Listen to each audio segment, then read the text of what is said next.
Hello विद्यार्थियों, मैं doctor S Meena.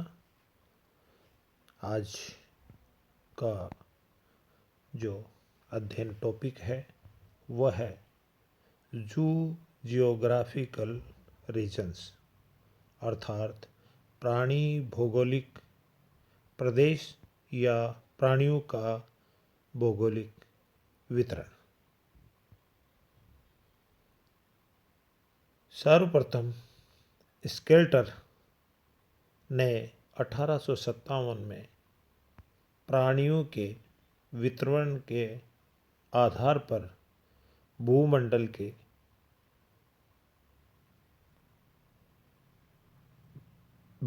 को 6 क्षेत्रों में विभक्त किया, जिसमें वेलिस के विभाजन में ओरिएंटल क्षेत्र का भारतीय क्षेत्र कहा गया।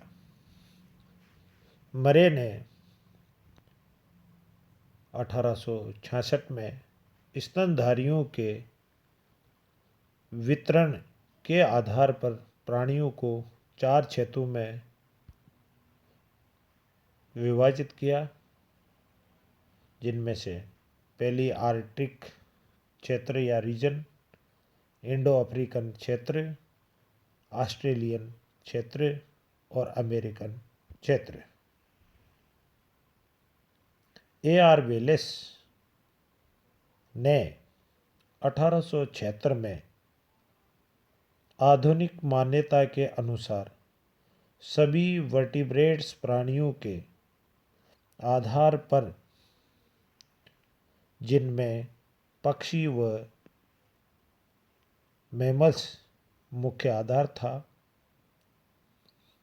वेलिस के अनुसार भूमंडल को 6 प्राणी भौगोलिक क्षेत्रों या परिमंडलों में बांटा गया है, जिनमें से number 1 Palearctic region, number 2 Nearctic region, number 3 Neotropical region, number 4 Ethiopian region, number 5 Oriental region और नंबर 6 ऑस्ट्रेलियन रीजन।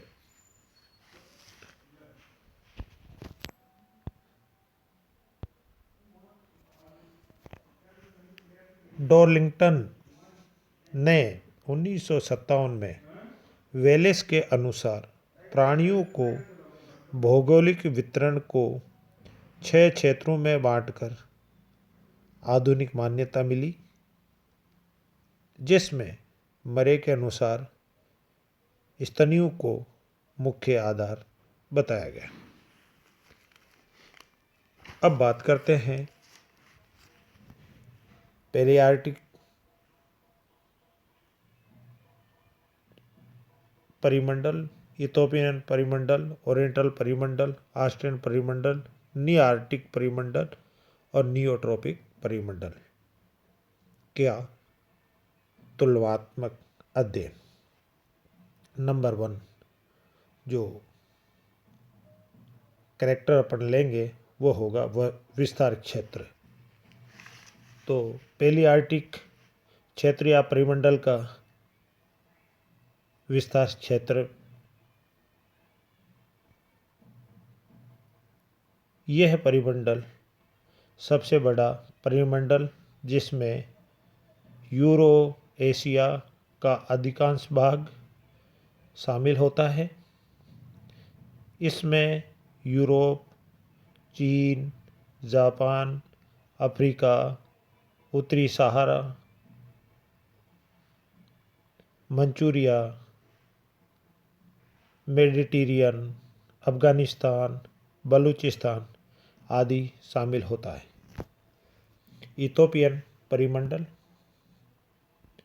संपूर्ण सहारा मरुस्थल से समस्त अफ्रीका, मेडागास्कर तथा दक्षिणी अरब शामिल होता है। ओरिएंटल परिमंडल हिमालय का दक्षिणी भाग, पूर्वीय चीन क्षेत्र, भारत, श्रीलंका, सुमात्रा, जावा, बोर्निया, फिलीपींस आदि को इस परिमंडल में सम्मिलित करते हैं। ऑस्ट्रेलियन परिमंडल समस्त ऑस्ट्रेलिया, तस्मानिया, न्यूजीलैंड, पोलिनेशिया द्वीप समूह तथा सेलिबिज व इससे पूर्वी मलयाई द्वीप शामिल होते हैं या इसमें सम्मिलित करते हैं।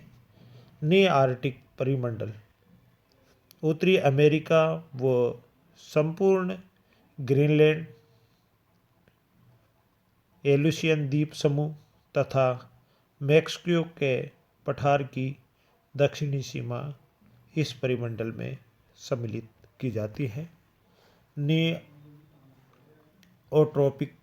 परिमंडल नियोट्रॉपिक परिमंडल में समस्त दक्षिणी अमेरिका, मध्य अमेरिका, वेस्ट इंडीज एवं मैक्सिको तथा गैलापागोस व फॉकलैंड द्वीप समूह सम्मिलित होते हैं। अब बात करते हैं इन परिमंडलों के जलवायु की। तो पहले आर्कटिक परिमंडल का जलवायु शीतोष्ण आर्द्रवन भूमि तथा शुष्क स्टेप भूमि के साथ साथ शंकु वृक्षीय वन, टुंड्रा की बर्फ की पश्चिमी पट्टी सम्मिलित होती है।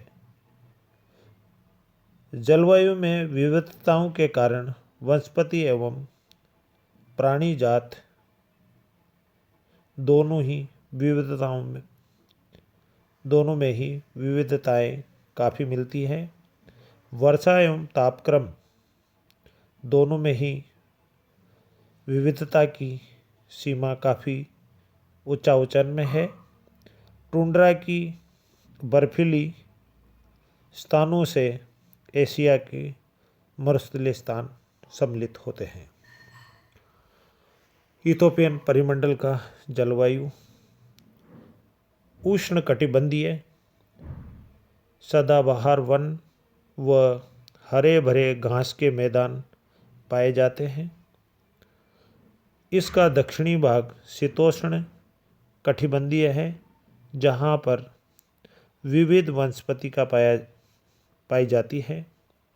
सारा मरुस्थल से पहली आर्कटिक क्षेत्र से पृथक करने एवं तीनों ओर समुद्र होने के कारण प्राणी जात विविधता पाई जाती है। खुले मैदान इस क्षेत्र की मुख्य विशेषता है। ओरिएंटल परिमंडल का जलवायु समस्त उष्ण कटिबंधीय क्षेत्र जो समृद्ध वनों से ढका हुआ है।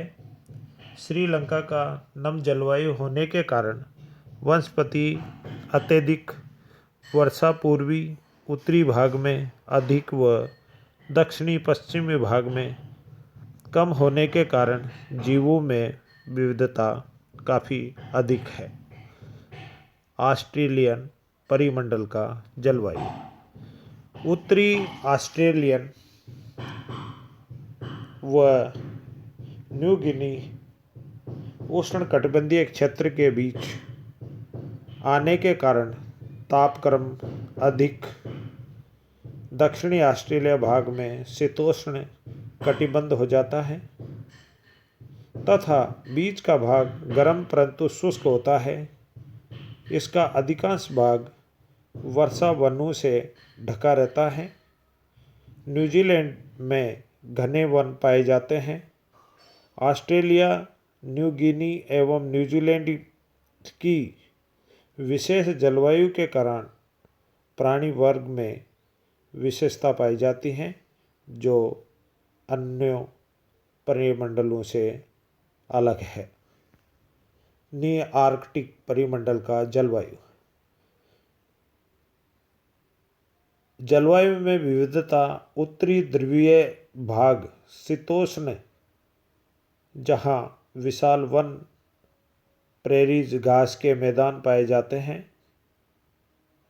उत्तर से दक्षिण में रॉकी पर्वत श्रेणी के कारण उत्तरी भाग बर्फीला, जिसके पूर्वी भाग में पतझड़ मिश्रित वन, उत्तरी भाग में विशाल घास के मैदान व शुष्क क्षेत्र मिलता है।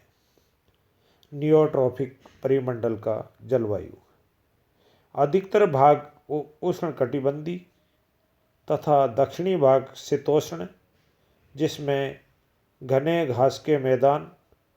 पश्चिम भाग में एंडीज पर्वत में होने वाले घने वन मिलते हैं। अमेजन घाटी में सदाबहार वन, सवाना व अर्जेंटीना में पर्णपाती वृक्षों के वन व घास के मैदान तथा दक्षिणी अमेरिका में पश्चिमी भाग की जलवायु शुष्क मिलती है। अब बात करते हैं प्राणी, स्तनी प्राणी जात की। पहले के आर्कटिक परिमंडल में जो मुख्य मैमल्स पाए जाते हैं उनमें से yak, beavers, panda, sloth, bear, mole, reindeer, बारहसिंगा, chamois, brown bear, polar cats, तिब्बती लंगूर, पहाड़ी झाऊ चूहा, धारियों वाला भेड़िया यानी हाइना मुख्य प्राणी जात हैं।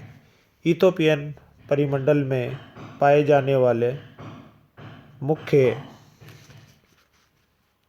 मैमल्स में गोरिल्ला, चिंपांजी, दो सींगों का गैंडा, दरियाई घोड़ा, जिराफ, अरेबियन ऊंट यानी दो टूंट वाला, ज़ेब्रा, अफ्रीकी हाथी, आर्डवाक, बेंगोलियन यानी मैनिश, आई बंदर, गोल्डन मोल्स, उड़ने वाले खरगोश, शक्कर चूहे इत्यादि इथोपियन परिमंडल के मुख्य मैमल्स हैं।